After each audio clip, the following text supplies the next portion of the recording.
welcome to My First Dungeon Playtest, the tabletop role-playing podcast where we put game designers through their paces as we test drive a one-shot of an in-progress game they are working on, and then circle back around to discuss what went right, what went wrong, and how we can make that game even better. This season, we are playing my game, Schröedinger's Cats, and I'm excited to see how this session turns out. So, without further ado, last time in the Liminality. After the past lives of all the cats in Brooklyn began to disappear, three unlikely heroes joined together and ventured forth to Coney Island in search of a woman who might be able to help. Brownie, the copycat tabby, Smooth Rudy, the hairless hellcat, and Steve Jobs, the recently orphaned alley kitten, were led to the Wonder Wheel by their sympathetic dog pal, Barley, and were introduced to Heidi, the great-great-granddaughter of famed physicist Erwin Schröedinger. She had been monitoring the disappearance of cat lives and setting up a safe haven in Coney Island, but didn't know what was causing this disappearance. All she knew was that the epicenter of this phenomenon was an apparently disused laundromat in Williamsburg. She believed that the insidious incursion was not coming from this plane of existence, but rather from within the liminality itself, the in-between space where cats' lost lives frolic and play. To find out for sure, she recruited Brownie, Smooth Rudy, and Steve Jobs to dive headfirst into Schrödinger's box and venture into that space between life and death. After some haggling over a reward, the three cats made their way to the liminality, gaining some quantum powers along the way, including teleportation, feline duality, and one very haunting meow. They hopped aboard a Meow TA Express subway to liminal Williamsburg, only to find it completely deserted. Steve Jobs decided to explore a nearby alley where their mother, Siri, had raised them before disappearing without a trace, leaving behind her best friend Brownie and leaving her partner in crime, Smooth Rudy, out to dry after a heist, landing him a 2-week stint in the pound. Behind the alley dumpster, Steve Jobs discovered a number of daily tally marks, totaling the exact number of days their mother had been missing, hinting that this was where their mother had vanished. But while they investigated, Smooth Rudy accidentally stepped on a dog's squeaky toy, and a group of vicious dogs was alerted to their presence and began running towards the alley. We rejoin the group as Smooth Rudy reaches down to remove the sewer grate to the very same escape route where his former partner had betrayed him.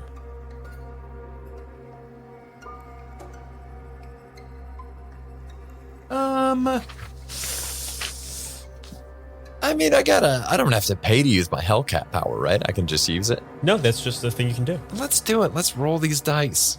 Okay. As a Hellcat, you can all of them? You can re-roll all the dice. Whatever the result is the result. There's no augmentation that can change it. Scary. Well, that There's counts. 6. Yeah. Let's go, gang.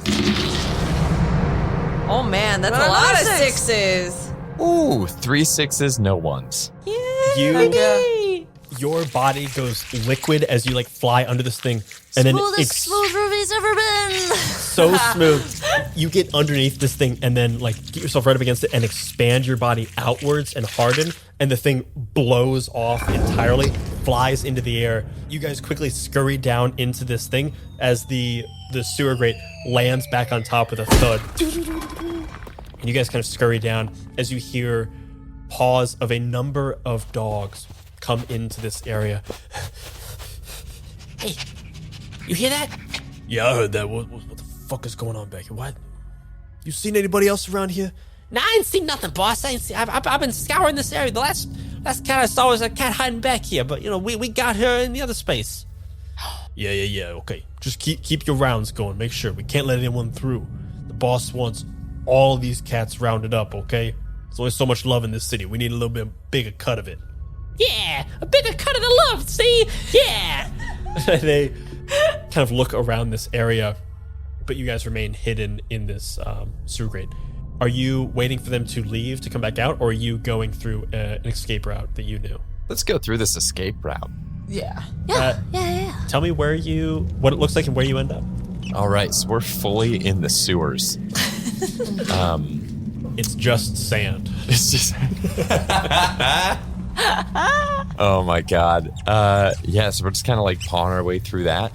And the way out I'm going to say the way out, we go down about 2 blocks, take a right, and then we come up, and it's like right underneath like a good taco spot. And it's like a great thing because, they come, they don't collect the trash super often, so it's like we got remnants of these good tacos there. There's little shrimps. Yeah. Little fish taco bits. Oh my God, yeah, best fish tacos in the city. Yeah. And if you're lucky, queso. You guys, as you move through this sewer, you're kind of telling everyone about where you're going and what, some of your past experiences down here and stuff, and you bang your way up through the other side of the sewer grate, and as you do, you kind of pull yourself out, and as you do, you see the taco stand now completely made of pillows and stuff, and where the trash cans would have been, there is like a full gourmet like chef station. Like this is the restaurant. However, on top, the grills have all been left on, and there are just burning pieces of fish that have been left on and unattended for, these are just charcoal bits at this point.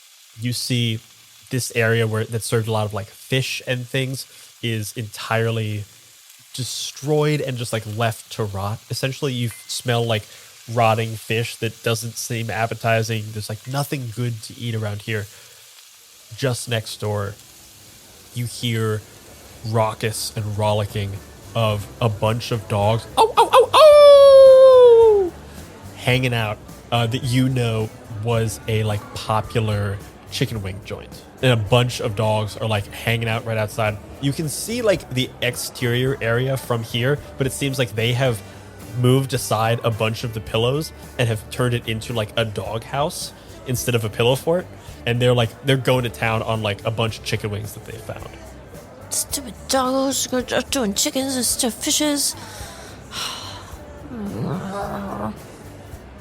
It's disgusting what they did back here. I don't know, it's a lot of doggos for me. Like, should we keep trying to go escape? Are we near that laundromat? I think so, if I remember this neighborhood. It should just be on the other side of the block. We just gotta get around the corner. And we go to real sneaky sneaks. Jobs just like your mom taught us. Both of us. We got this. Yeah. We're gonna be real sneaky. One of the good things she did. Such a good lady. All right, let's stay low. Try to walk in front of this place without attracting too much attention. Perfect. All right, stay smooth. Yeah. Keep those sunglasses down. Feeling Brownie also, her tail is definitely like half bushy and she's trying to kind of hide it to be like, Yeah, we're real chill. It's all good. Yeah. Keep your tail low. It's fine. It's all good. Whoever wants to, or you guys can split up the dice and roll as a team. ooh, I like that a lot. How many are left? 1, 2, 3, 4, 5, 6, 7. I think. So do you want to roll 2 or 3? I've got a free reroll, so I can take 3 for sure. I think you would do all of the. Oh, perfect. Or here, just a fun bit. I'm going to say for this roll, you can only use your powers on the dice that you roll. Oh, Okay. sick. I rolled 3 6s. Oh my god! Are you serious? 5, 2, 2. Holy shit! No one. We got a 6 too. With 4 6s, you guys easily sneak past. These dogs are not paying any attention to anything. This is clearly like a bunch of dogs on break or something. Like they're not on the clock. You see all the dogs around here are all wearing either like full-on black suits or like very Staten Island chic, like full-on tracksuits and gold chains. All of them are drinking out of like large dog bowls that they're holding kind of like scotch glasses and just kind of like lapping. I'll say with 4 success, that's a ton of successes. It was actually only 3. 3 okay.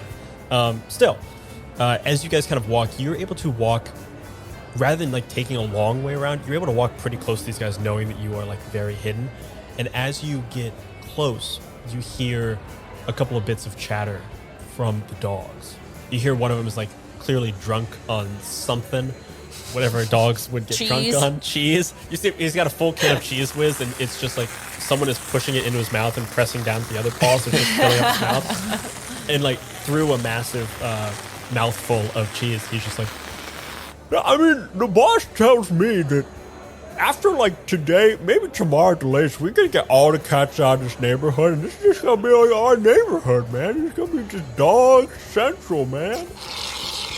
Man, I gotta say, I can't wait till we expand. We can keep going, so we can just take over Brooklyn, and then we can go over into Manhattan. And I mean, I think we can get to we'll get Staten Island last, but like, and then we'll go up into the Bronx, and I mean, soon there's gonna be like dog haven, man. We don't need no more cats around this place. Nah. You walk past, and is there anything else you guys are looking for as you kind of pass this hive of information? You could definitely like pinpoint on a couple of pieces of information. Is there anything you're listening for? I want to hear what dog is in charge. Yeah, do we hear them like naming anybody who is the boss? You don't hear a name of a dog. Like a bunch of people are like, "Hey, Spike, get over here," and like 5 dogs turn around. But anytime you hear the pug get mentioned, everyone kind of looks in a way that says like, I've got to listen in, but I don't want to seem too eager. And it is not a name that is getting mentioned often. Whereas like there are some people who they want their name to be known, and there's some people who don't. This is very much the latter. But you hear the name the pug kind of get said in hushed tones a few times. If I was going to try to like remember things that I've heard about the pug from when I was in jail, would I have to basically roll like an insight check for that? Yeah. That seems fair. Or, you know what? I'll let you, if you want, as like a free action, you can spend 1 of your lives per piece of information you want. Oh, I love that. Yeah, I'm for sure going to do that. And I'm just going to spend a life that means like, just remembering generally who the pug is. Okay. You spent some hard time in the pound. You spent the first couple of days, maybe the first week or two, just stewing on the fact that your partner wasn't there when she said she was going to be. The week after that, you started to listen to what was happening. You kind of got out of your own head. And you heard a lot of people talking about this upstart called the Pug. It didn't seem like he had a large territory, but it seemed like he was kind of making the rounds, slowly like muscling in on different territories. He was trying to organize like a larger war with the cats of South Williamsburg. And as you were in the pound for a couple of months, maybe, I don't know, how long were you in the pound? I think he said the second week, and that made me think he just spent 2 weeks of hard time. But it was hard time. Yeah. Hard time. No scritchies. This was not a fun pound to be at. You saw a lot of people getting adopted before you, and a lot of people came to saw you, and because you were almost all the way hairless at that point, not a lot of takers. You heard about this guy trying to like make a move essentially to control this area. But rather than just kind of taking control and having, power in a region, dogs versus cats, the endless plight that's been happening in New York City, as old as cats v. rats, as old as cats v. pigeons. Cats have a lot of enemies. It seemed to be the shit starters sometimes. I don't know. No, that doesn't seem right. Definitely not. Same as like dogs versus squirrels. That's actually one of the things you heard about him was he was extremely successful at like getting rid of the squirrels in South Williamsburg, and he was trying to do the same with the cats. You had heard him be successful, like he'd kind of like pushed out like gangs of like feral cats and stuff, but you heard him being very unsatisfied with that amount of success. This was a person who wanted like total and complete control of an area. Hey, I heard of this pug guy before when I was in the clink. Oh man. God. Hey, he's no good. He had a bunch of plans. Real ambitious character, Oh no. What were his plans? In a word, no cats. Oh, I hate that word. I do not have a good feeling about this. Man. Wait. So is the pug behind everything? I think so. They're talking about this pug guy. I don't think he'd be working for anybody else. Sounds like he really hates cats, so I don't think your mom's working with him. Unless she got tricked in some way. I Unless wouldn't she's put it past trapped. Maybe she didn't betray you after all. No. No, I think if she's mixed up in all this, maybe she's getting some kind of a benefit out of it. Ah, that woman, if I ever see her again, she's dead to me. Oh, I don't know. I mean, yeah, sometimes it was like, I won't help you unless you do something good for me. I give her a lot of churros over the years. But, like, she taught me a lot of important stuff about being rough and tumble. Yeah, she taught us all a lot of important stuff about being rough and tumble. But when the paws met the pavement, she was supposed to be there to pull the subway or the sewer grate out for me. She wasn't there. Animal control called me. She left me there at my moment of need. I don't know. But what if she didn't mean to? But what if she had already been captured? I guess I don't know technically what to possible, believe but anymore. All I know is we do have to get to this laundromat to see what the deal is. Doing such a good job sneaking. I think we just keep sneaking. I think you're right. Pause in. Pause it. Pause in. 1, 2, 3. Yes! You guys make your way over to past the boneyard, this chicken wing shop, and you make your way over to this abandoned laundromat, just Bedford Laundromat. You see, oddly enough, this building, whereas everything around it is pillow forts, this building is just a brick and glass building. It's a brick and mortar shop. It seems abandoned and like disused. However, as you see that, there are a number of Rottweilers patrolling around the front. They're trying to look nonchalant, but I think with your time inside, you're very aware that this is a like very active patrol. This place is guarded, but doesn't seem like there's anything going on inside. Like you can see there's big bay windows, like a bunch of them are cracked and there's like tape kind of over top of them, but you can see through and it's just like a disused laundromat. Is the place... It's so sad. It doesn't even smell like dryer sheets anymore. Spooky. I'm going in. Whoa. Jobsy, maybe, one of the things that I learned from, like, losing a bunch of lives is, that sometimes, like, you want to go into a place, and sometimes you're not supposed to go into a place, and so it's better if you, like, maybe wait before you go into the place. But wait for what? So that changes, like, a lot. Sometimes it's, like, wait until maybe the door is actually, like, open. Sometimes it's, like, wait until that scary man has left a room. Sometimes it's, like, wait until you maybe suss out if there's, like, another key. Yeah, sometimes, you want to wait just to see if the thing that you see is like a real animal or just like a stuffed animal or a drawing of an animal. Yeah. Sometimes you want to wait to see if, maybe you think that you can catch a pigeon, but there's actually some kind of glass in between, so you need to see if Yeah, there's glass is there. real tricksy. Glass is real tricksy. Yeah. And this is glass. It is? Well, yeah, and the good thing about this glass is it's cracked, so you can tell it's glass. Sometimes glass isn't cracked, and then you can't tell it's glass, and then you smash. Oh my God. Smooth really knows. I'm telling you right now, 5 of my 6 lives I lost glass. 6-1 glass adjacent. Was it ice? It was ice.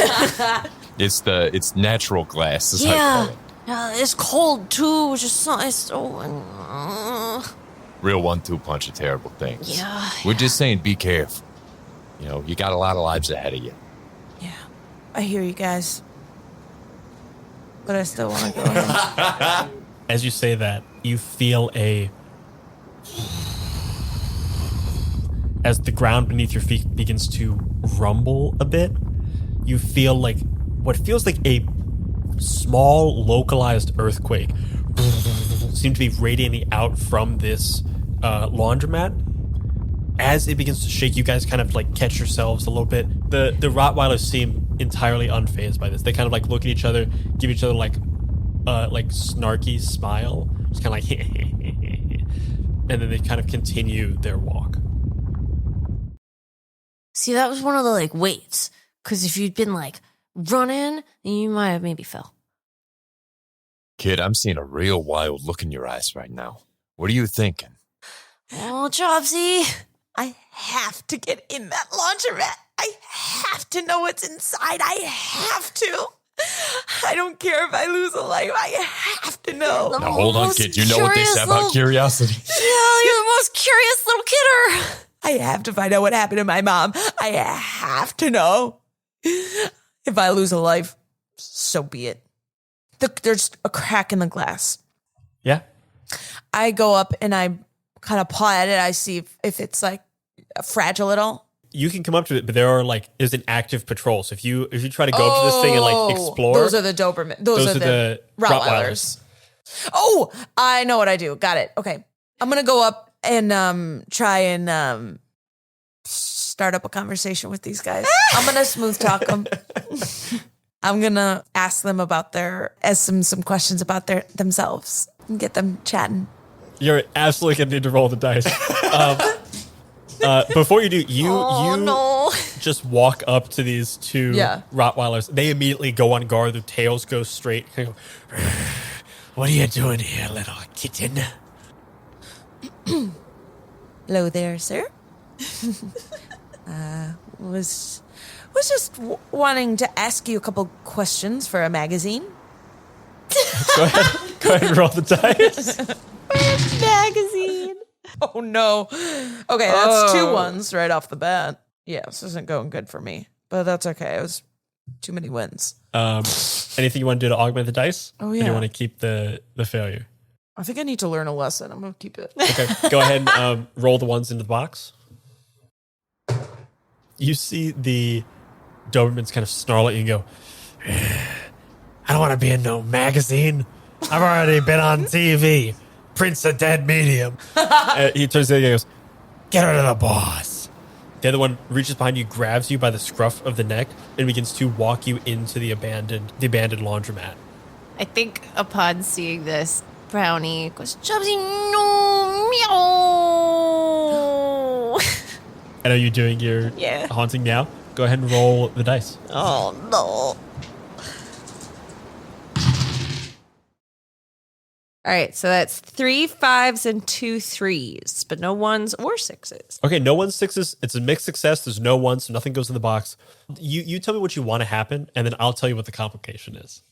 So, am I telling you what Brownie wants or what Abby, the human woman, wants? I'll let you choose. Because I feel like Brownie, it's just a visceral, like, sort of motherly aunt thing, being like, no.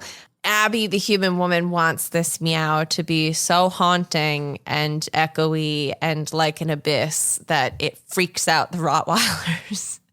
And either they get spooked and run or just drop Jobsy.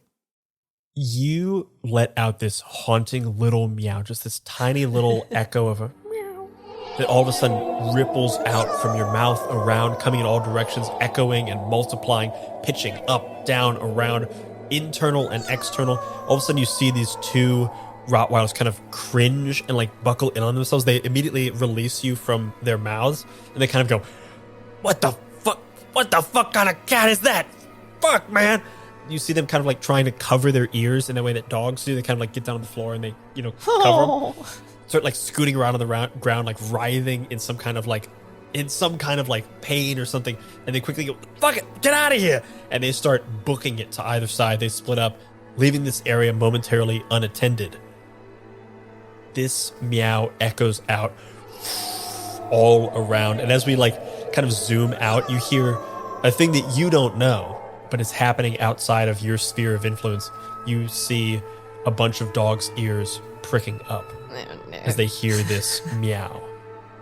And a bunch of heads turn, looking around. The boneyard very quickly empties out. Oh my God. As all of the dogs in it are back on the clock. Well, okay, but because it's like echoing and bouncing and all They don't know where you are. They don't know where it came from. They don't know where it came from.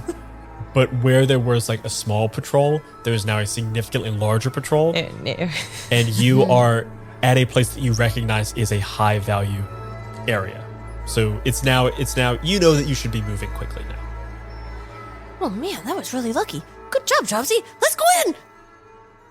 Here we go. This is a Julia question. Yeah. how much of a decision can I make on what I'm doing? You just tell us when we have to roll to do something. You can make as much of a decision as you want. If you try to make a decision that is like too beneficial to you, I may try to augment it or Obsessed. so it'll be a conversation between us. But you can kind of make anything in the world happen. Okay, so now we have a clean entrance, right? Yeah. You have a clean entrance for now. Okay, we literally go in through the front doors of this laundromat. Fuck yeah. I think we just collectively push it open. Yep. Mm-hmm. Yeah. It's open. It's unlocked. Yeah, And we nailed it. You guys bust in, and it is very much a band. Like you look inside there, the door was kind of cracked. There's like washing machines and stuff. There's a coin machine and stuff. Nothing about it looks of the liminality. Like there's nothing that is cat-like and fun in here. It's just like a regular ass laundromat. Right. Nothing is on, so nothing is warm. This is not an inviting place. You guys kind of look around for a minute. And there's like an empty closet, but there's nothing in it. There's a bunch of laundry machines, but there's like a couple of like disused shirts and stuff hanging out.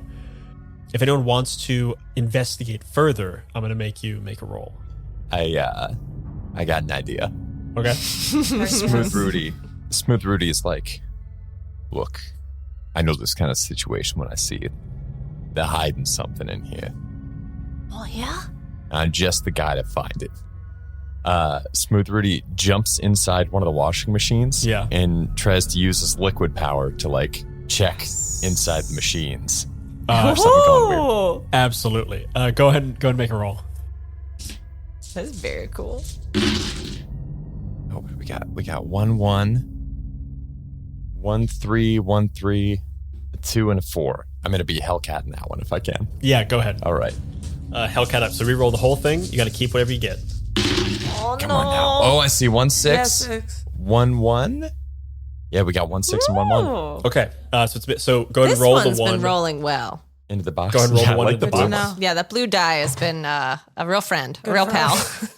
You go into one of the laundry machines and you turn full liquid. You guys see Rudy like distends forward like the Terminator, like the T2 Terminator guy, the liquid metal guy. Yes. Flies Like Alex into. Mack. I was just going to say. I've been Alex thinking you're Mack? like Alex Mack since you. Yeah, I was like, exactly. Who's Alex Mack? We've discussed this. You do remember. Secret- It was the Sweet- Secret Life of Alex Secret Mack. Life of Alex Mack. Where she Nickelodeon. Yeah, she like got into a radioactive something or whatever, and she could turn into like a pool of silver. Yes.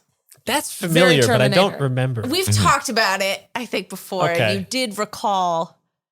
Maybe we looked it up. She always wore a backwards baseball cap. She's blonde, I mean, teenager, 90s icon. 90s Nickelodeon icon. She couldn't really she couldn't do as much as the Terminator guy. She could pretty much just turn into a puddle shortly. Like go under doors. She was sneak under doors. There's a lot of sneaking under doors. That Gotcha, was gotcha. her main skill. But I wanted it. You turn into a liquid version of Smooth Rudy, the smoothest of Rudies, if you will. And you begin to move through the pipe system in here. And you move through the pipe system and you like quickly find, you guys see like a bunch of Rudy heads come out of all the washing machines, kind of like look around, then pop back in. However, as you begin to look, you kind of like go through all the normal pipes, you find a much larger pipe that is leading straight down. And you kind of focus on that one. And as you go down, you all of a sudden find a web of pipes all going to various different areas.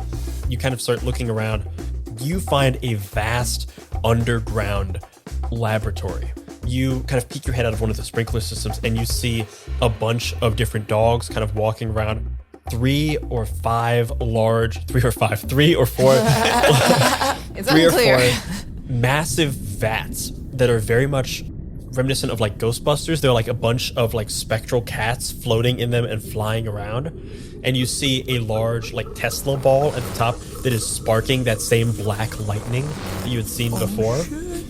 You look around in here and you see a large area near the front with like a bunch of blueprints and like maps of New York City and like various circles. You see the area of Coney Island is like notated, but with like a big ass, dagger through it. What's the doggy equivalent of a dagger? A sharpened bone through it. As you begin to look through all these different areas, you get a very clear sense of what this place is. You see a massive containment station, but also there's something else happening here. There's some kind of like nastiness that is happening with this like dark lightning. You're not quite sure what it is, and you go in for a bit of a closer look. And as your liquid tendrils are peeking in and out of all the different areas, you find a pipe that is like was a little closed off, and you kind of like push your way through it. And as you do, you all of a sudden feel a hard sucking sensation, and you feel yourself getting pulled out of the various areas and pulled into one of these vats. You grab on as many places as you can, but with a mixed success, you find yourself getting pulled into one of these vats. You pop your head out towards one of the laundry machines on the first floor, just enough time to tell these guys something. What do you say as you're getting sucked in? They're down there. They're down there. You guys see like a big Rudy head come out, like the size of the washing machine, and then get quickly sucked inside Rudy. You feel yourself fly through these pipes and then land inside of this large containment vat with bunches and bunches, hundreds of cats' former lives floating around in this weird liquid ether. We'll come back to you in a moment. You guys see your friend get sucked in, and you hear like a chilling meow as he begins to get pulled back into some unknown space. You know that there's something below you as you hear a ruckus start to get raised as something like new is found inside one of these vats that wasn't put there. What do you guys do? Oh man, oh man, oh man, oh man, oh man. I guess we go to a basement? I love basements. Yeah, they're pretty fun. They're like dark and cozy. Mm-hmm. This one's probably gonna be the same, right? Yeah, right? Exactly. Yeah. Actually, there's a good chance we're gonna maybe see the pug down there. Oh yeah. That's probably true. But I'm ready. I'm ready for this moment. I think you are. But if it's not the pug, yeah, and it's something else very scary, we're also ready for this moment. It's totally true. And if we're not ready for this moment, right? Yeah, we're still ready for this moment. You're so wise. All right, I guess basement time. Got this, Jobsy. For Rudy.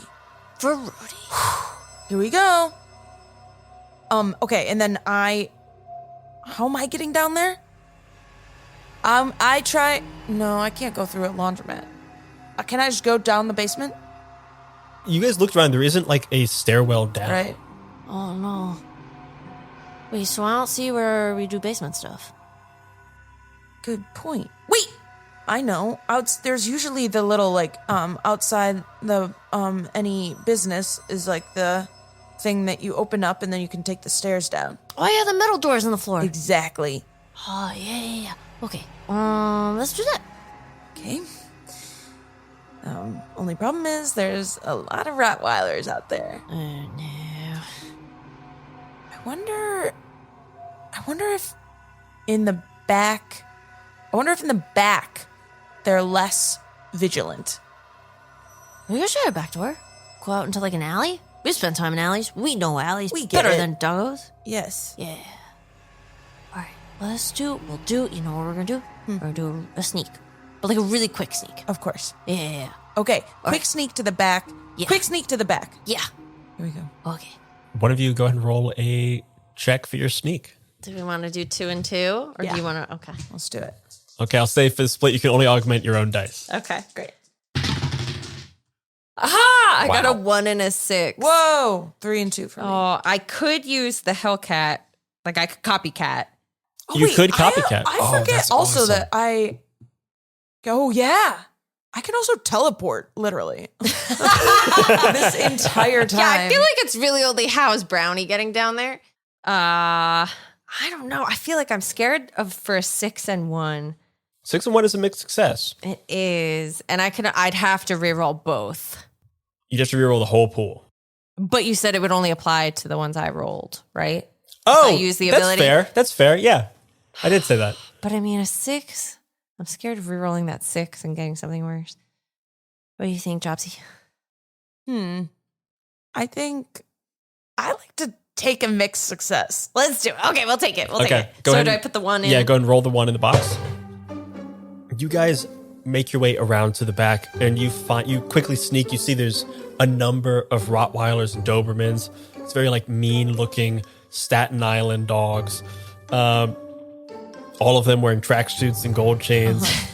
They're patrolling, but you quickly move through the shadows. You guys know how to be cats. You guys know how to sneak. You quickly make your way. Our friend. Yeah. And alleys are your best friend. You make your way to this kind of back alley where you see there is the cellar doors, the two big cellar doors that open up. You guys see there is a small bit that's rusted over that you're able to kick out and sneak in through, so you don't have to make a big sound. Perfect. You guys quickly make your way through. Steve Jobs, much easier for you as you kind of are a small little kitten. You make your way through and you find yourself going down a long stairwell. There's an initial stairwell that would get you down to a basement, and then there is a much longer stairwell that's 2, 3, 4 floors down. And you begin to continue to make your way down this thing. As you get to the bottom, there's a large door in front of you, a large doggy door. Probably about 3 or 4 times the size of you. This is made for big fucking Beethoven-sized dogs. Do you guys push through, or do you stay on the outside of this doggy door? Midnight Muscadines is a cozy, dark tabletop role-playing game where light and shadow intertwine in a fractured world. Players take on the roles of marmoteers, brave adventurers who journey into the untamed wilderness to collect the elusive Midnight Muscadines, craft magical jams, and protect the fragile light of Nim. Through collaborative storytelling and resourceful gameplay, players weave tales of courage, community, and the pursuit of balance. Will you preserve the light, uncover the truths hidden in the shadows, or reshape the balance of the world forever?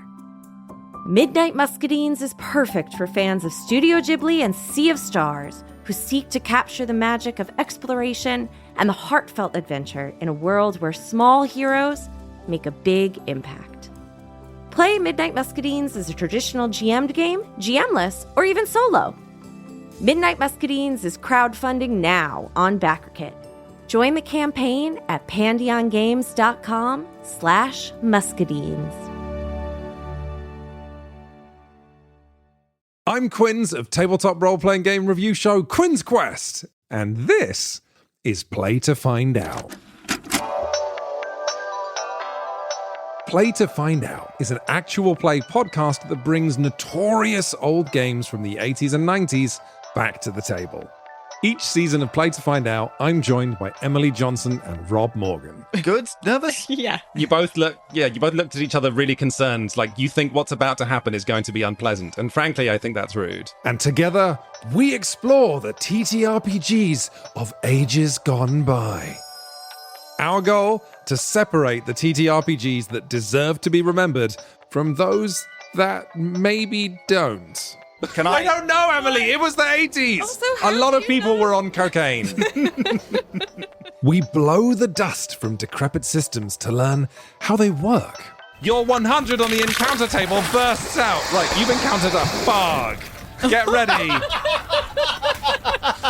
Don't laugh. Does one get ready for a fog? Don't laugh. Encounter their unique quirks. I do finger guns to cover up how I wince. A weird thing happens as you do finger guns. Oh, no. And I'm hoping that the Quinn's Quest community will join us in exploring these games too. If you this up, cannot describe to you how much your adventure ends here. Yeah, that's fair. Because the best way to learn is to play to find out.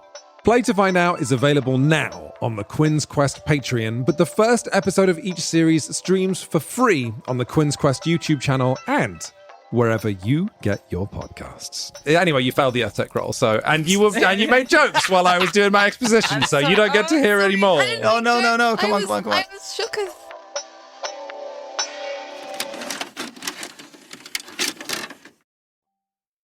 I think maybe we do a really small, just push it open a tiny bit. Yeah, so and we can do, peek a little in. bit of a crack. Yeah.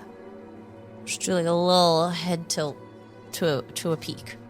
You make a little head peek in, and as you peek through, the door kind of slowly inches forward, and you see there is a sleeping Doberman right there with his head facing towards the door. And the door flies forward just enough to boop him in the nose. He kind of goes, Boop. "Kitty cat,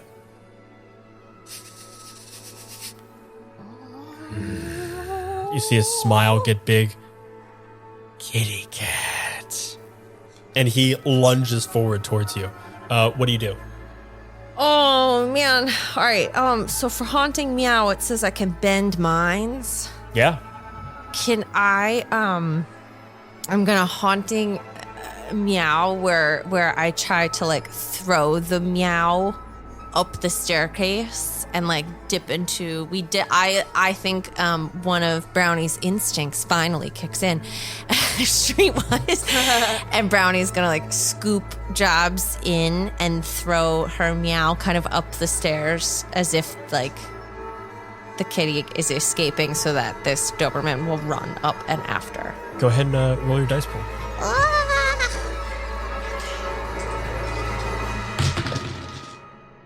I see a 6. That's a 6, a 1, and a 5. Oh my God, these Should I mixed reroll successes. one more time? So I have a mechanics question. Yeah. If I choose to like spend a life memory to reroll that 5 and I get another 1, can I then use my copycat ability to reroll the whole pot? Yeah, I'll let you do that. Okay, cool. I'm gonna Nice. I think Brownie's remembering sort of the street lessons of being like, you gotta be quick on your feet, you gotta think fast. Very much channeling Smooth Rudy. And that's a 2, which is not worse, but not better. I think Brownie's gonna risk it for the biscuit. She's gonna use her copycat. She saw Smooth Rudy do it. Okay, you're gonna go full Hellcat. Gonna go full Hellcat. I'm so scared. Oh my God, you got 2 6s. Wow. Oh my Huge. gosh. Our trusty royal blue I was gonna dye say. came through again. Came through again. Nice. Smooth Rudy is smooth, but he's also a firecracker. If you're copying Smooth Rudy, what does Brownie do to subdue this Doberman? Oh. All right. I think Brownie throws the meow kind of like up the stairs so that the Doberman starts to go past. And while he's going past, she's gonna take her sharps and scratch his belly. Nice. As he comes by. He flies by, you reach your claws under and scritch his belly down. As he flies past, you get his belly, he stops and immediately flops on his back and starts and just immediately passes out from just like the best belly scritch you've given him. You hear this snoring Doberman. You know that he didn't like call out to anyone. He immediately leapt for you guys. You push forward this doggy door and you see this frantic work happening of a bunch of like small little terriers and things. A couple of like big Dobermans kind of looking around. And off in the distance, you see a large red chair with an Australian Shepherd kind of near it. Walks up, puts his paw on the chair and whispers something to whoever is sitting in this chair. As you guys sneak in, Smooth Rudy, you find yourself inside of this strange world. It's just like swirling around with a bunch of cats. Everyone seems to be like just kind of like accepting their fate at this moment. Like people, some of them are trying to scratch out, some of them have kind of given up. But outside this, whatever kind of glass is holding you in, you can see a distorted view of this laboratory. And you see the occupant of this red chair kind of blurred and distorted by this thing. You see this massive figure in this massive stretched chair. You see what looks like an Australian Shepherd kind of go up to the side of it and whisper something in its ear. And the head that was formerly looking at this like map flicks over towards your tank. And you see on this oversized, stretched face, a smile that creeps all the way to the top of the tank in this distorted view as this creature stands up and begins walking towards your tank. And as he walks towards your tank, you can see that stretched view getting squatter and squatter and squatter until you now see just a small pug with a curly Q black mustache. Oh my God. He walks up to the glass and you see him tap on it with one of his claws.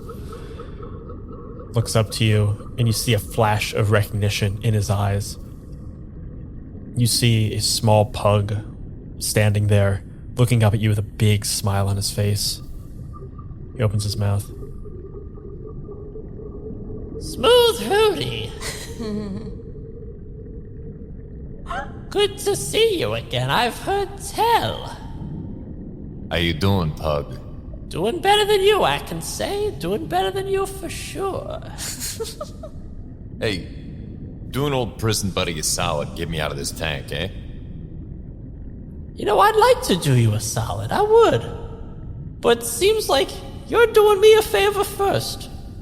Now, I've been looking to get a real cat in here for some time. Good to have you in here. Hopefully this will be able to finish what I started. And you feel all of a sudden he presses a button and a sucking sensation pulls you out, and you get pulled through a number of various like tubes and things into a center chamber. You guys see this happening as you see this like spectral version of Rudy land in an empty cylinder. The pug kind of walks back over, clicks a couple buttons, goes, Yeah, this'll do. Much better than that unhelpful woman we found before. You've got a few more lives with me. and he clicks a few buttons, and you see coming from other tanks are your spent lives flying into this center tank with you. You all of a sudden look around and are surrounded by your familiar allies, your friends. You see yourself as a smaller kitten, still with full fur. And you see every life just gradually is a little less. Oh Sweet balding boy. Oh. you see the degrees of your life laid out in front of you. As they land in front of you, what is Rudy feeling in this moment? Rudy is feeling, this kind of like catharsis that comes from, looking back on your past selves and recognizing that sure, you made some mistakes and yeah, it might have killed you, but you came through it with knowledge, and there's like a fondness for who you were in your past lives. And then a mixture of pride from that with fear, because these are all his previous lives and they are all currently in glass tanks, and none of them have good histories with glass. You see One that's super cold. you see Shivering. one of your younger lives still has a sheet of ice attached to all four of his paws. And it kind of walks around with this weird waddle. You see the pug kind of scrapes a claw along the glass, and you hear this like weird sound kind of emanate from the glass. It goes, Yeah, you've had trouble with this stuff before. Good to come full circle, don't you think, Rudy? Rudy is just looking around, like panicked at all the other Rudys, just being like, okay, boys, everybody play it cool. This is glass. There is glass. Nobody make a break for it. all right, everybody, just play it extra cool. We've had a tough time with glass before, but not this time. We're gonna get on top of the glass, or not like on top of the glass like you, Live 3 Rudy, but we're gonna get under not like you, Live 2 Rudy. So you know what? We're gonna stay clear of the glass as much as possible. Live 4, Rudy, I think we could maybe kick this. Live 1, Rudy, you cannot. You should be looking around learning a lesson. Trust me.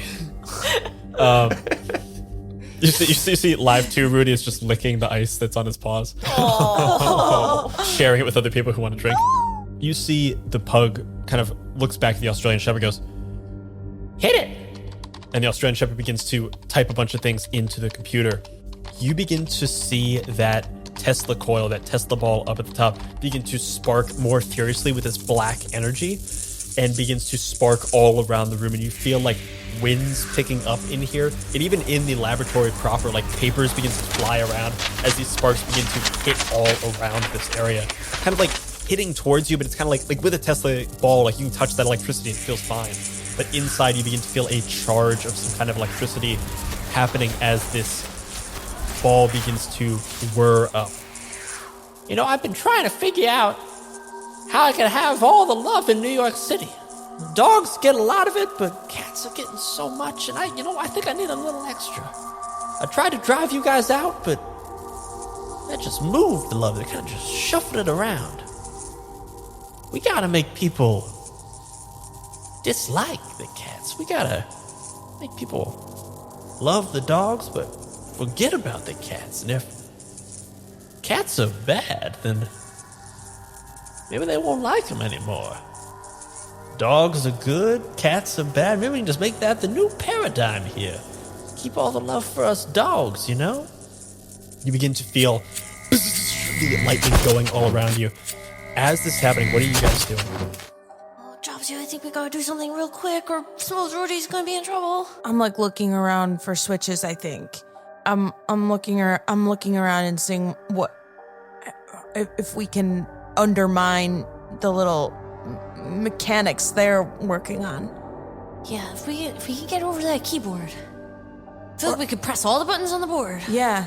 Do some switches. Walk along the keyboard. Yeah, I think some of them might turn it off. Yeah, exactly. Okay. Okay, do we wanna do like a distract and keyboard? Or do we wanna try to both make a break for it? I think we distract and keyboard. Alright, cool. Which one you wanna do? Do you have a preference? Both are really exciting to me. I might have more experience with keyboards, being indoor of course! Yeah. I barely even know what one is. I've only seen one in a trash can They're before. kind of like, there's like a cash register, but bigger, and like it's got a glow screen. Oh, yeah. Yeah, Okay, leave the distracting to me. Got it. I think I know exactly what to do. You got this, Jobsy. And then, so I get the attention of all the dogs, and I go, excuse me, everyone. I'd love to interview you for an upcoming podcast. See, I've learned from the magazine thing. Print is dead, but podcasts are very in. It's about dogs. Think you guys would be awesome guests. What do you guys say? It would be really fun. Go ahead and roll the dice pool. Okay, cool. 3, 5, 2. So it's mixed success, Right. but nothing's going in the box. Do you want to augment the roll in any way? Or you want to keep it as is? What do you guys think? Should I? Maybe now's the time to take risks? Yeah, I think so. I think so too. Wait, It's so not you get to that win. reroll one of them. Oh! Wait, don't I get to reroll all of them? Oh, Don't wait, I that have was something? you could do your life spending, dude, right? You can re-roll any 3, 4, or 5 for free, Oh, just one. Okay. or Well, any 2, 3, 4, or 5 for free. I picked up this one, Okay. so I'm gonna reroll this Okay. one. 6! You see a beagle, kind of like a bunch of dogs come around, and a couple of Rottweilers kind of like get up in your face and are like growling at you. All of a sudden, a beagle comes and goes, "No, wait. Hear him out. Listen, as far as like audience retention goes, like podcasts are real. Like advertisers like podcasts because it's like think about it. Your voice is literally going inside someone's head. It's like super intimate. So like you get more money based on the advertise. So like this is actually better. And you see them like kind of talking back and forth with me and like, why? I thought if print's dead, surely radio said, no. Actually, radio is like coming back in the form of, it's like radio on. We go, well, but couldn't you say the same about like a Kindle being like paper on the go? No. Paper's dead. Trust me. Audio is where it's at. And they start going back and forth. You've created enough of a distraction. What do you want to do?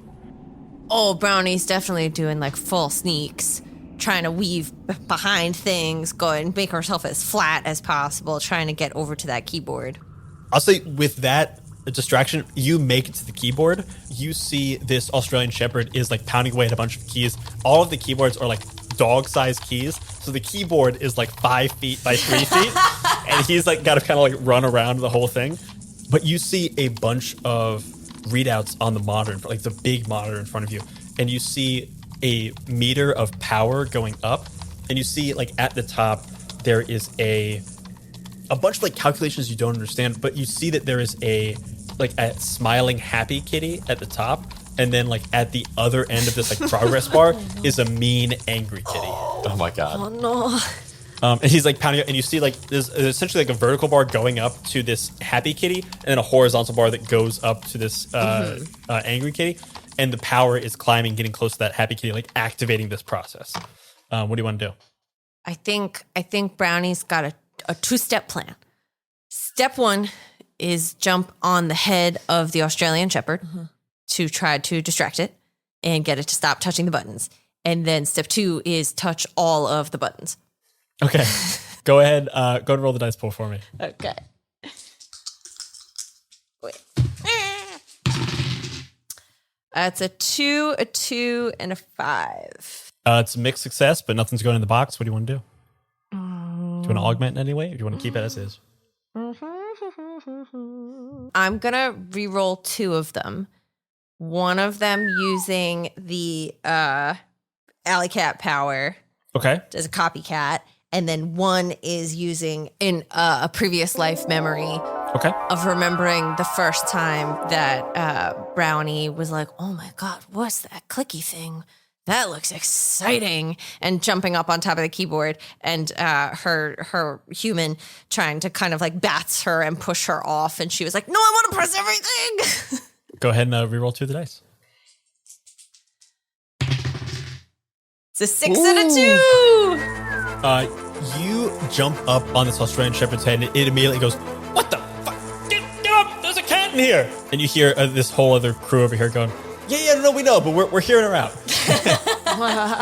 You jump down and begin to mash on all the keys, and you remember where your previous owner was trying to like guide you away from. Like when you were on the regular keys, they were like, oh, fuck, trying to pick you up. When you went to like the edges, like near enter and escape would be, they were like, they started freaking out more. So you start running all over and you hit as many keys as you can, focusing on these areas. You bang on a key. It was a complete success. You see the bar begin to, as the sparks begin to slow down, the bar begins to drop. And you hear the power and the wind in here begin to slow down. All of a sudden you look down, and as you're on the keyboard, you look down and you can see the pug turn around and face you. Curly black mustache looking at you, begins to snarl and goes, What do you think you're doing up there? Brownie is now a little bit scared, and so she's gonna look at the pug, go boosh, and then she's gonna meow with the intention of it being a frequency that can break glass. Wow. Go ahead and roll. Oh no. Scary. It's a 6, a 1, and a 6. That's complete success. So I put the 1 in. Nope, the 1 stays out. Oh, sick. You, She's our lucky gal. as you meow, it is not the meow you had given before. This is a full meow. What is your fullest meow sound like? I think especially augmented by going bushy. It's just like... It begins to resonate as you see the glass and the computer screen shake and vibrate. You try to find this frequency. You see the glass of the monitor in front of you shatters, and you see a bunch of the pipes above you begin to like crack and things.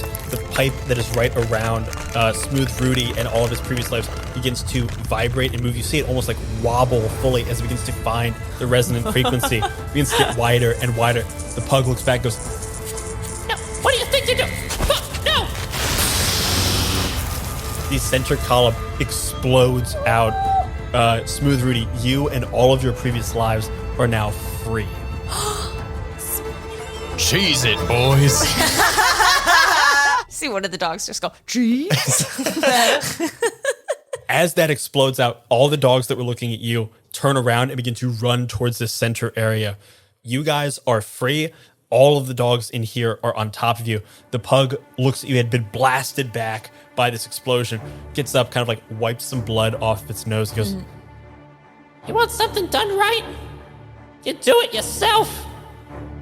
You see this pug crack its neck a little bit and begin to, you see its shoulders haunch and begin to get bigger and bigger and bigger as its entire bulk begins to expand out larger and larger and larger. All of a sudden, the dogs that were running up next to it kind of go and begin to scoot back as all of a sudden this pug grows using some kind of spectral quantum ability. All of a sudden, it gets massive, taking up half the space in this area, looks down at you and goes, What do you think about the pug now? A big meaty paw rises up and goes to slam down on the keyboard where you're at. What do you do? Is it going for me or the keyboard? It's going for you. Oh, no. I think Brownie remembers a lesson from one of the earliest times meeting Smooth Rudy, where Rudy did not trust Brownie and wanted to teach Brownie a lesson that 5 of 6 ends are sharp. And so Brownie is going to flip over so that all 4 paws are pointing up and get out her toofs. Oh. Go ahead and roll the dice. It's a 5, a 5, and a 2. It's a mixed success. Do you want to keep it? Do you want to try to augment it? We're gonna keep it. Do I wanna? Yeah, I'll use one life memory. Okay. To just remembering this Smooth Rudy lesson. Yeah, it's a 3. Went from a 2 to a 3. You go belly up, 5 of your 6 ends being sharp. You bury all of your claws and your teeth into this massive paw as it slams into you. It slams into you and cracks this keyboard. You feel real electricity around you, like scattering out as this thing like begins to smoke and billow. He pulls his hand up and you're now on him, begin to like run down, scratching his arms, biting him up. Well, get off of me. Swing around trying to get you, like a bodybuilder who can't reach something on his back. It's like trying to swat at you. However, with a mixed success, you see the cracked screen off from the corner of your vision. The bar begins to go up again as something in that attack has like cracked something. This black electricity is beginning to scatter all around. You see the winds are picking up again, and all of a sudden this thing that you had slowly begun to decelerate begins to accelerate in this moment. You see all the cats in the various canisters beginning to kind of like look around, pressing their faces to the window, pressing their faces to the glass. This thing is rapidly reaching the top. What do you guys want to do as you see the pug swiping at Brownie on its back? I've got a question. So my 6 former lives are here. Can I assume that they also can turn into liquids? Because in coming into liminality, or just me? Yeah, I'll say they can also turn to liquids. Okay. So then I'm gonna attempt something, and if it works, maybe there's a quip ready for it. If it doesn't work, maybe we don't hear what that is. Okay, go ahead and roll the dice. So what I'm gonna try to do is with that electricity going off, I want all the Smooth Rudies to form like a liquid bridge from the pug to the electricity to conduct all the electricity into the pug. Holy shit. I love it. Yeah, absolutely roll for that. Okay. 4, 3, 3. Do I want to re-roll with my Hellcat power? I'm going to say, because you've been reunited with your past lives, I'm going to say you can no longer reflect on your past lives. You can still use your Hellcat power though. Cool. Oh. So it's an all or nothing. But the mixed success is a success, right? It's a success, but there'll be like a consequence to it. I don't know. I think it's fun to risk it. Yeah, I'm going to risk it. Let's re-roll. Yeah, Hellcat. do it. Hellcat. Smooth Rudy. 3, 6, 4. 6. Your many facets of Rudy, you've lived a multitude of lives, and you see them all stretch out in front of you, as indeed they each stretch out in front of you. You guys link paws, going directly towards this like Tesla ball of dark energy, and you feel it beginning to run down your fur as you grab onto the small little curly Q tail of this pug. You see it look back at you and goes, "What are you doing? No!" What do you say as you feel this energy charge through you, and each of your bits gets bushier and bushier and bushier as this electricity flies into the ass of this pug? All of the Rudies say in unison, "What am I doing? What are you doing?" Like water. Let me take that again. As they all in unison say, wait, let me take that again. Yeah. The electricity flies into this thing. You see the pug go photo negative, like it itself goes photo negative as its scream goes in and out of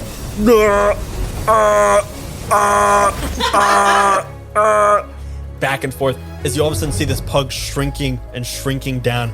As you see this happening, the curly Q mustache begins to recede. And you see as it lands on the floor, it gets smaller and smaller and smaller, kind of in the center of the air. And then all of a sudden, you hold on as long as you can, finally letting go. The pug kind of like hangs in the air for a moment, suspended by some kind of power, and then flops to the ground. Kind of like looks up at you, goes, Hi. Hi. Are you my friend? Hi. What's up? Hi. Hi. Hi. Hi. Hi. Hi. Hi. Hi. Hi. Rudy just like does that cat thing when they're not sure about something and just kind of like hunches his shoulders up and then like real slowly reaches out and swats him real quick. He looks at you as the paw's getting closer, goes, Hi. Hi. You want a high five? and you bat him in the face real quick, goes, Ow. I didn't like that. Want to be friends? you see the Australian Shepherd like looks back, goes, no, guys, the boss, he got hit by, they inverted him. Shit, we gotta get out of here. This place is gonna blow. You see the pug has been like hit by this thing, which seems to like inverted his like natural evilness, and he's now gone fully the other way.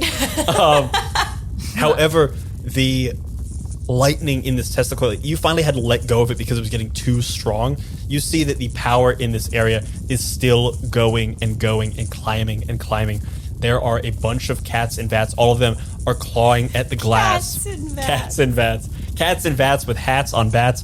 They are clawing and clawing at the glass as the electricity is getting bigger and bigger. You see shoots of it are going all around, and the dogs are running out of here.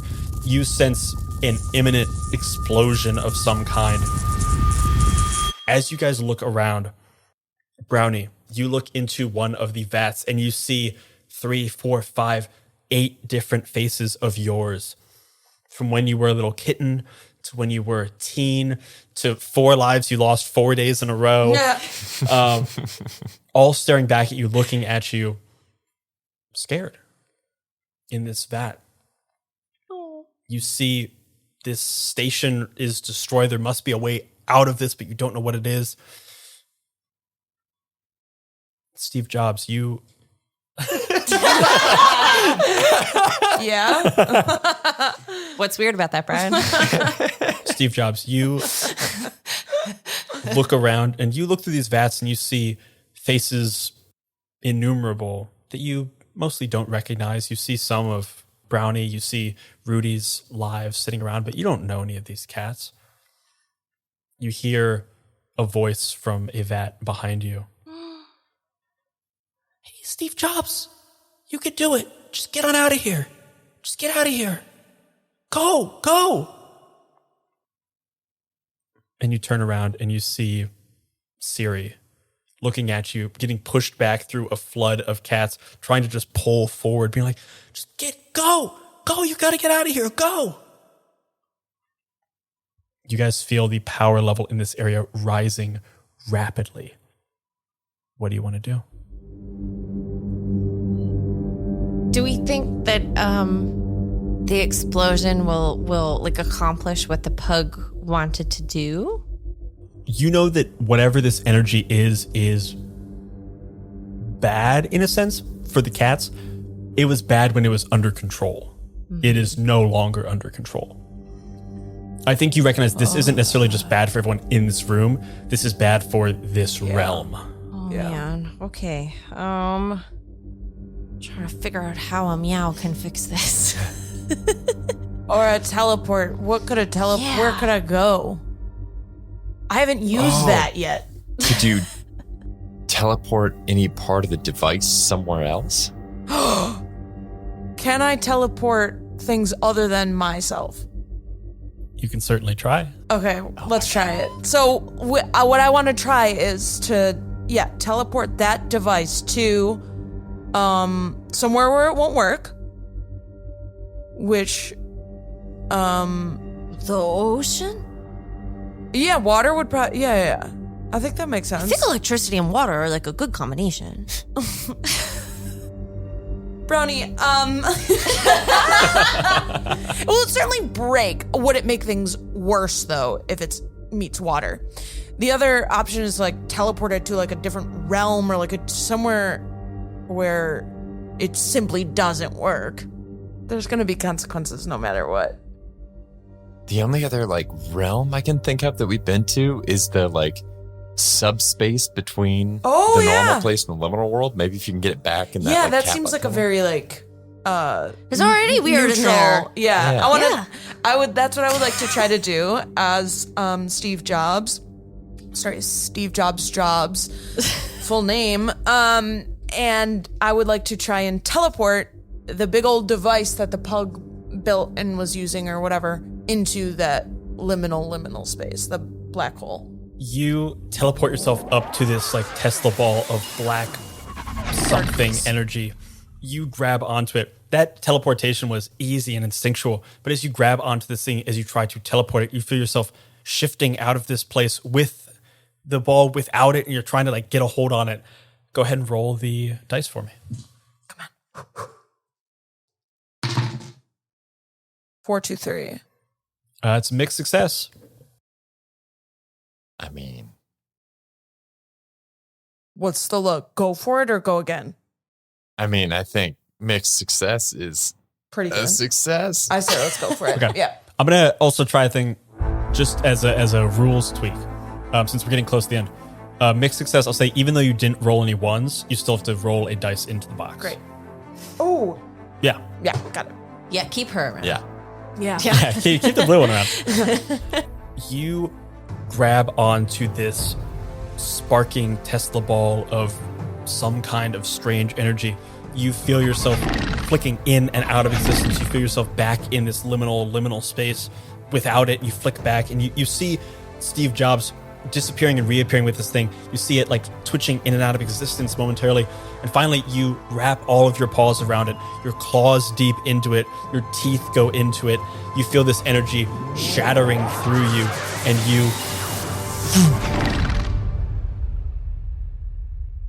you guys see the room go still and silent. The papers flutter to the ground. And this ball is gone. From the back, you hear, Steve Jobs? Steve Jobs? As that rings out, Steve Jobs, you find yourself back in Coney Island. That's where he is. Okay. That is the best isolated sentence I've ever heard on this podcast. Steve Jobs, you find yourself back in Coney Island, right outside of this entrance, this literal cat's sphincter that you guys came through. Uh-huh. And you are pulling this ball of energy closer and closer to this space. As you pull it through the void, you begin to tumble with it. You feel the electricity in this thing is growing to a critical mass.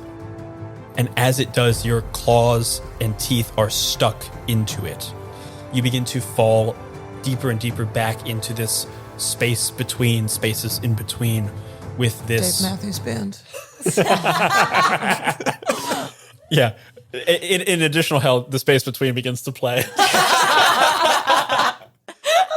Just on loop. But it's not even the actual song. It's just a guy singing karaoke but doesn't know all the words. The space between. Who's with me?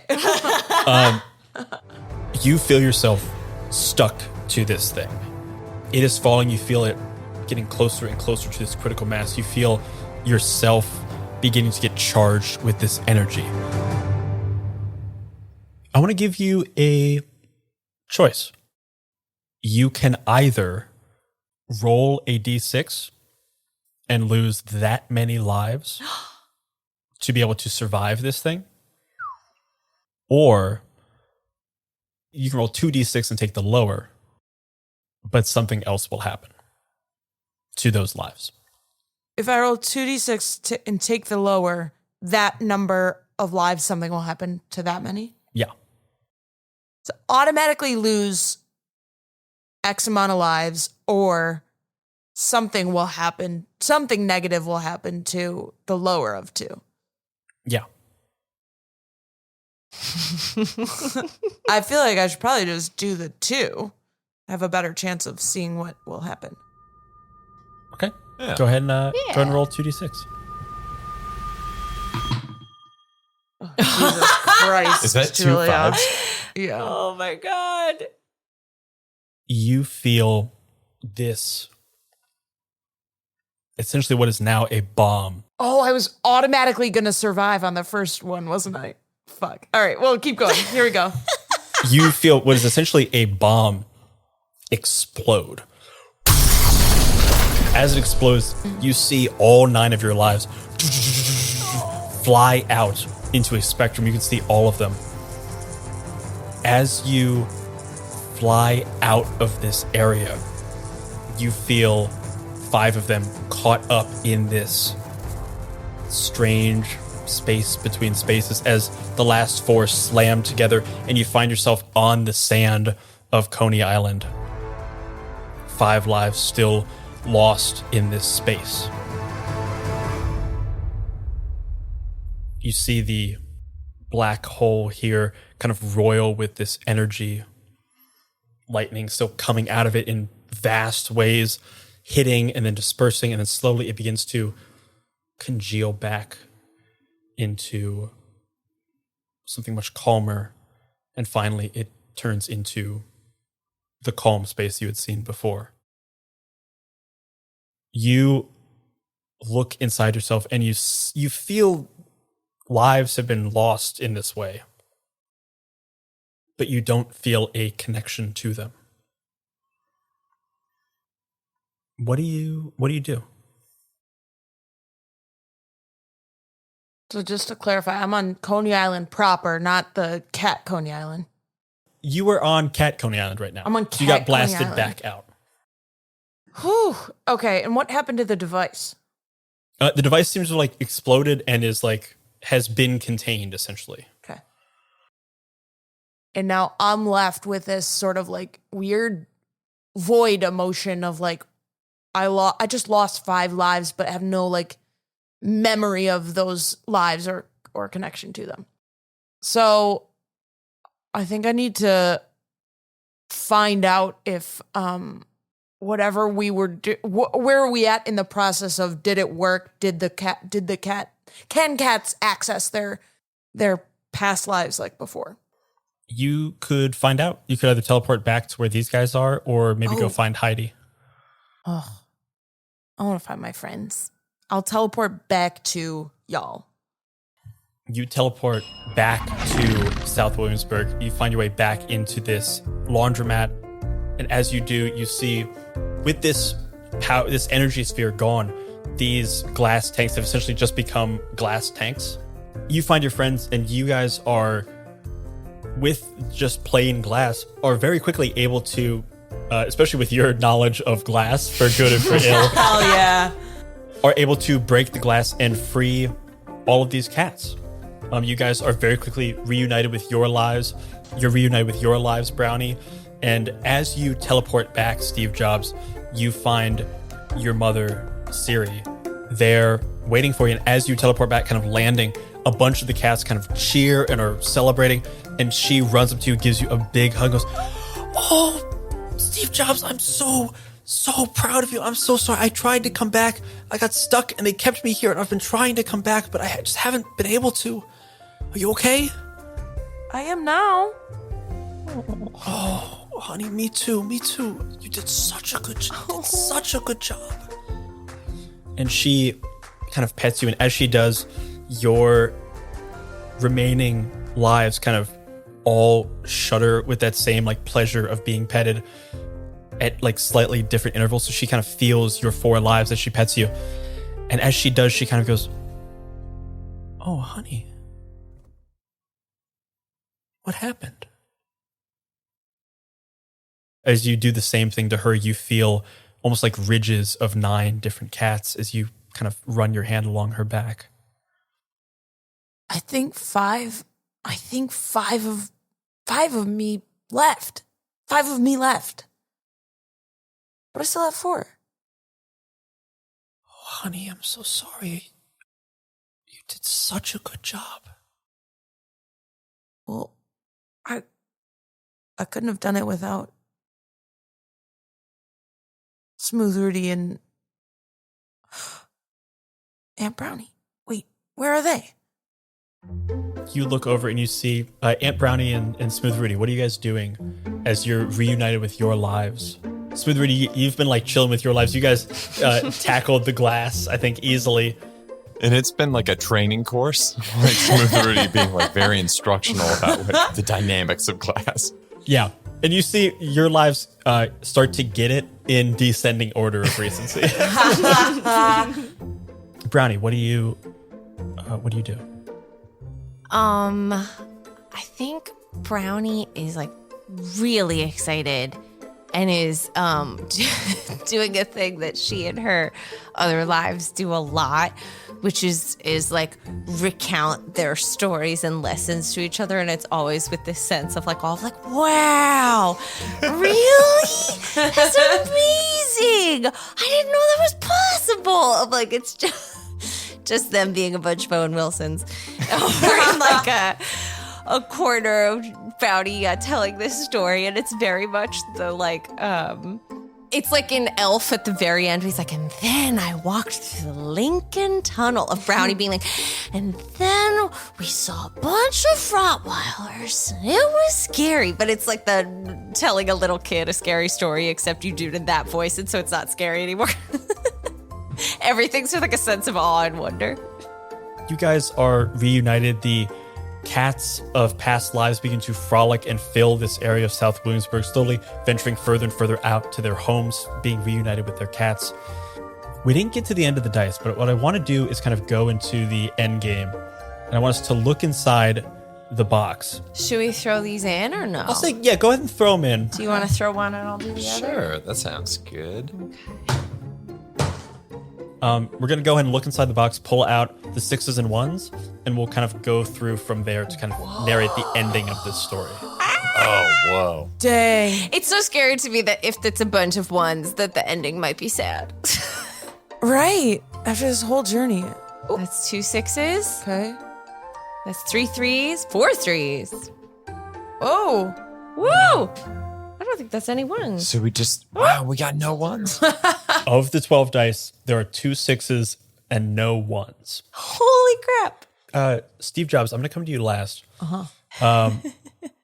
Smooth Rudy, there are 2 6s here. I'd like you to take one of them and tell me, as you guys are beginning to leave the liminality, what is something positive that happens? Like, how does this become more of an even like positive ending? For Smooth Rudy, I like to think that, as they were in that big room, Smooth Rudy noticed that Siri was there. And the 6 lost lives were like, oh, Siri. And then the modern Smooth Rudy was like, oh, Siri, you friggin' piece of shit. And then they kind of talked through it, and Smooth Rudy realized that she really was abducted into this thing, and she didn't betray him after all. You kind of think back to the timing and the number of scratches on the back of the dumpster, and you realize, like, to the day she was pulled into this liminality against her will, being stripped away from you, being stripped away from her child. And I think you get pretty close to forgiving her as she comes forward and just, I would have been there. I tried so hard. I'm so sorry that you had to go through everything I talked to some of the other Rudies, while I was here. And I know you went through a lot. Rudy just kind of like thinks for a minute and then kind of like, puffs up a tough exterior again and just goes, hey, don't worry about it. She just kind of looks at you, gives you like a very familiar like paw punch on the shoulder. Goes, we'll be knocking over bodegas again in no time. Yeah, whatever. You guys, she kind of like puts her arm around you. You guys kind of walk off. Brownie, there's one more 6 in this pile. Tell me what happens to Brownie at the end.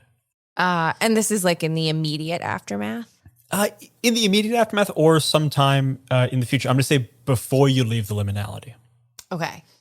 I think that, Brownie and all of her past lives are kind of just doing a really cute little like powwow of sitting on a bunch like comfy pillows and circles and other sorts of things. And Brownie is, everyone's retelling like their favorite stories and how each of these lives were lost. And yes, those 4 like days in a row just kind of basically speak in unison about like four roughly the same incidents just kept happening.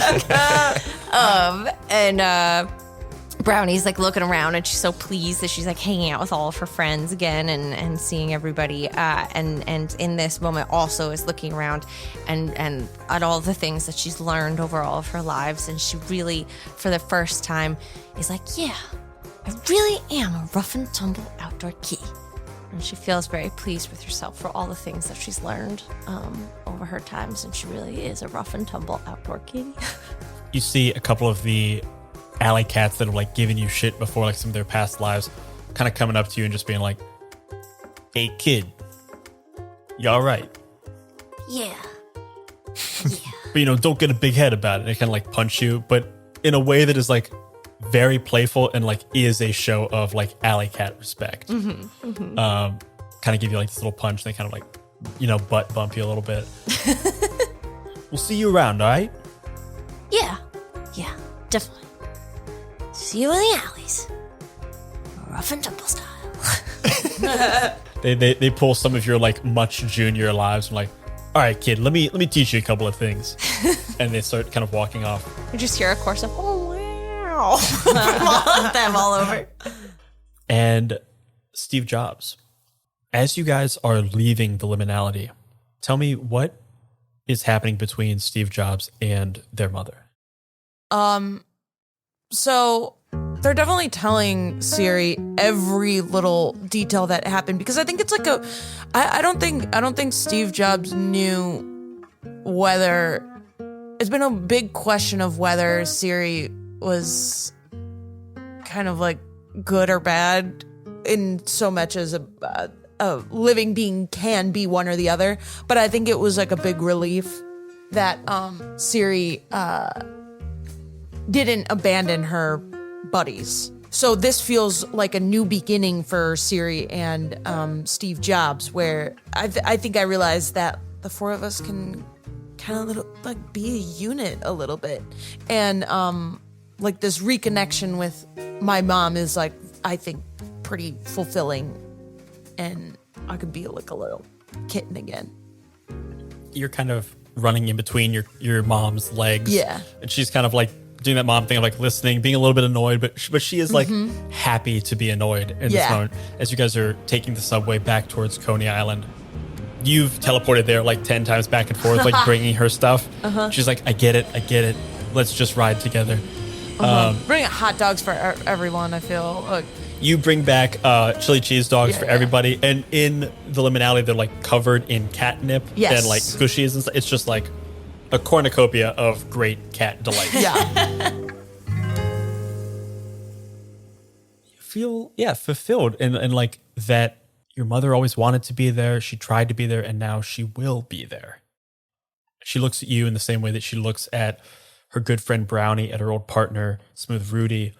And you guys are already like cooking up schemes and plans and things. You guys make your way to Coney Island and you travel back through the liminality in a way that's very familiar, still kind of disturbing in a way.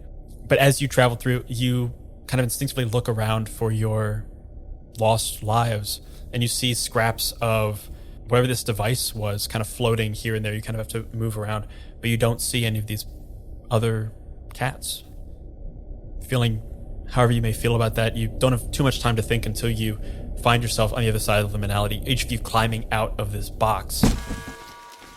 As you climb out of this box, you see Heidi looking at the board, frantically like scrawling things all around.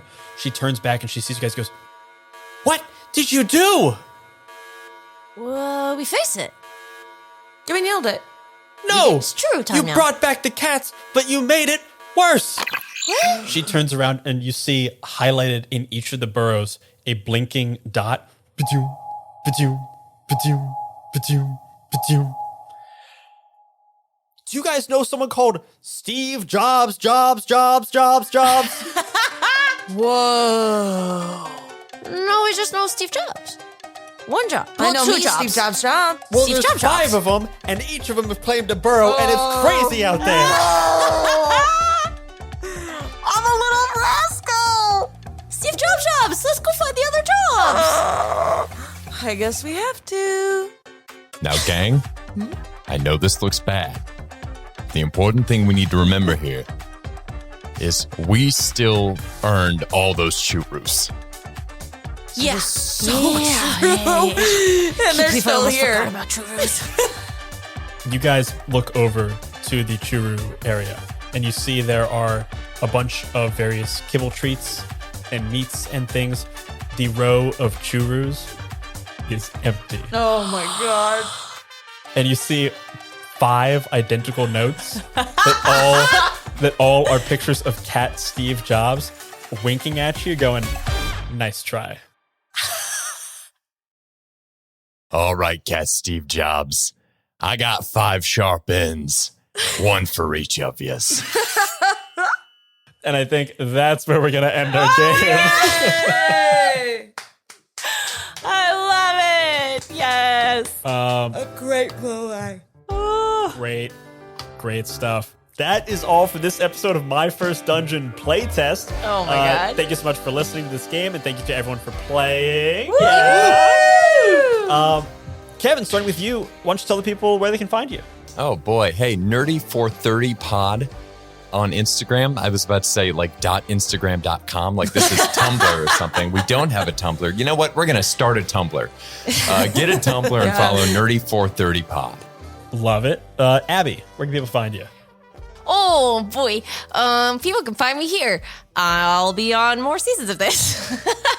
And then hopefully soon after this, there will be 2 other exciting places to find me in a comedy podcast called Sounds Funny Radio. And also the other one, which is another season of this, but it's just a big exciting one that I maybe should talk about, maybe shouldn't talk about. Yeah, I think this is the right amount to talk about. And Julia, where can people find you? Oh, they can find me on Instagram at Julia E. Schroeder. Schroeder is spelled like the Peanuts character, or not like Schröedinger. There would be an E in there, where Schröedinger doesn't have an E. Anywho, you can also find me on TikTok at Jules Schroeds, or just go to my website, cooljulia.com. You got cooljulia.com. Isn't that sick? That's Wild. awesome. I remember we went to look for Sounds Funny Radio. We got soundsfunnyradio.pizza for $18 a year. Soundfunnyradio.com was $18,000 a year. Oh my God. You got a bargain. We picked the pizza and we're happy with it. And you can follow this show on Twitter at MyFirstDungeon. If you enjoyed this episode and want to support the show, the very best thing you can do right now is open up your podcast player, click follow, and leave us a review. It really does help more people find the show. It makes us feel all warm and fuzzy inside reading kind words from kind people. And if you want to keep up to date with the goings on of this show, the 20-Sided Podcast, and all other TTRPG projects that we've got brewing, you should consider subscribing to our bi-monthly newsletter, the 20-Sided Newsletter. In it, we are posting extended interviews with game designers, first looks at games we're creating, including this version of Schrödinger's Cats we just played, and soon a version fixing all the things that went wrong in this episode. Or just go to 20sidednewsletter.substack.com or follow the link in the show description. Thank you again for listening. Thank you all again for playing. Thank you, Brian. Having us. Me, us. Me, us. Me. But mostly me. I didn't want to speak for you guys. You can. Okay, good. Thank you for having us. And as always, remember, if you're having fun, you're already doing it right. Bye-bye, everybody.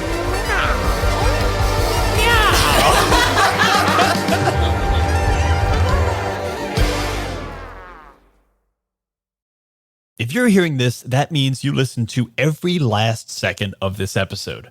If you're not caught up yet, that's great because then there's plenty more to listen to. But if you are caught up and you simply can't wait for the next episode, then you should head on over to patreon.com/myfirstdungeonpod and become a member of the Dice Pool. For just a few bucks a month, you'll get cast talkbacks, original games, and a full-length bonus actual play each and every month. As of the end of 2023, there is already over 20 hours of bonus audio, plus a whole bunch of other goodies to enjoy. So head on over to patreon.com/myfirstdungeonpod and jump into the dice pool. We'll see you there.